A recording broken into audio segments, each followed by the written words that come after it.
कानून बना दीजिए। सुप्रीम कोर्ट ने अपनी नॉलेज के अनुसार, अपनी जानकारी के अनुसार एक जजमेंट दिया जिसमें उन्होंने 2/3 या मैं तो कहूंगा 3/4 जजमेंट में ये रैशनल एक्सप्लेन किया है कि क्यों अपॉइंटमेंट प्योरली एग्जीक्यूटिव के हाथ में नहीं होना चाहिए।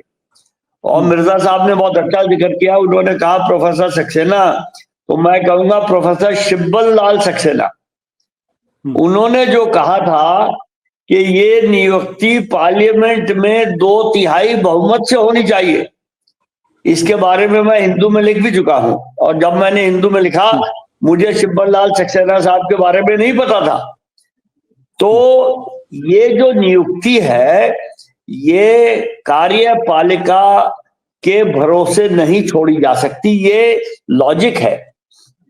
और जो पार्लियामेंट ने कानून बनाया, वो ये बनाया, उसमें सुप्रीम कोर्ट के फैसले की लेटर को तो फॉलो किया कि आप कानून बनाइए, लेकिन जो उस फैसले की स्पिरिट थी, जो 2/3 या 3/4 जजमेंट में एक्सप्लेन किया गया था कि ये एग्जीक्यूटिव के एक्सक्लूसिव डोमेन में नहीं होना चाहिए, उसको इग्नोर किया। और ये कहना सही है कि भाई पार्लियामेंट ने कानून बना दिया, लेकिन पार्लियामेंट जो कानून बनाती है वो संविधान के विरुद्ध नहीं हो सकता। ये सबक हमने 2002 में सीखा था, जब हमने पहली दफा क्रिमिनलाइजेशन पे PIL किया।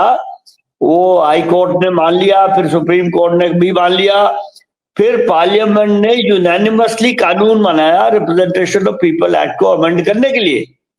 हम उस अमेंडमेंट के खिलाफ सुप्रीम कोर्ट गए और सुप्रीम कोर्ट ने कहा कि ये अमेंडमेंट अनकॉन्स्टिट्यूशनल है। अब आप, छोटी सी बात है, थोड़ी सी डाइग्रेशन है, इलेक्टोरल बॉन्ड भी तो पार्लियामेंट ने पास किया था, लेकिन सुप्रीम कोर्ट ने कहा कि ये अनकॉन्स्टिट्यूशनल है।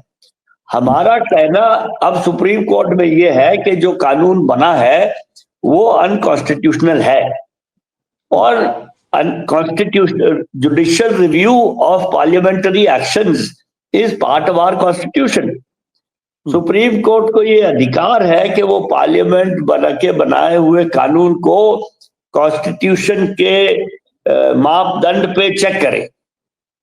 तो अगर सुप्रीम कोर्ट कहता है कि ये कानून जो बना है ये गैर संवैधानिक है, तो ये गैर संवैधानिक है, इसको बदलना पड़ेगा। अगर सुप्रीम कोर्ट कहता है ये गैर संवैधानिक नहीं है, तो फिर हम देखेंगे आगे क्या कर सकते हैं।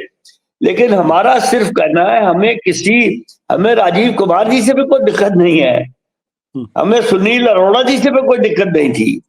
हमें तो, हम ये चाहते हैं कि चुनावी प्रक्रिया रोबस्ट और ट्रांसपेरेंट हो। हमें किसी पार्टी के जीतने और हारने से मतलब नहीं है। हमने 2019 में नवंबर में पिटीशन फाइल की थी इलेक्शन के बाद, और हमने कहा था कि हमें रिजल्ट से कोई मतलब नहीं है, बट ये जो चुनाव की गिनती में फर्क आता है बार बार, इसके बारे में कुछ इंतजाम किया जाए।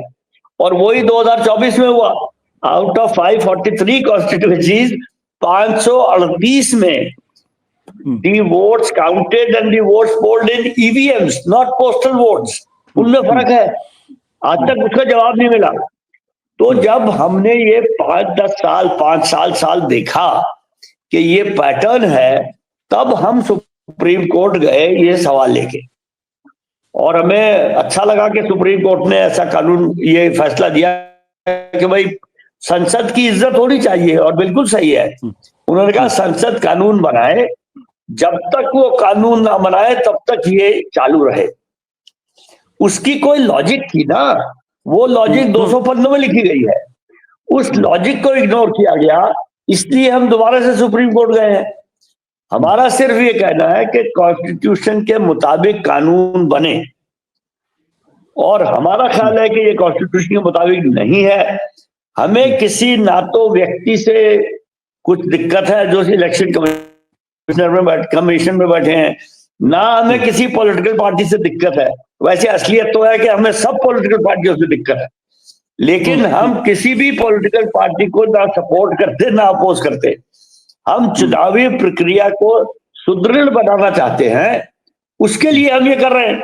अब उसमें पार्टियां अपना अपना फायदा देखती है, नुकसान देखती है, उसके बारे में हम क्या करें।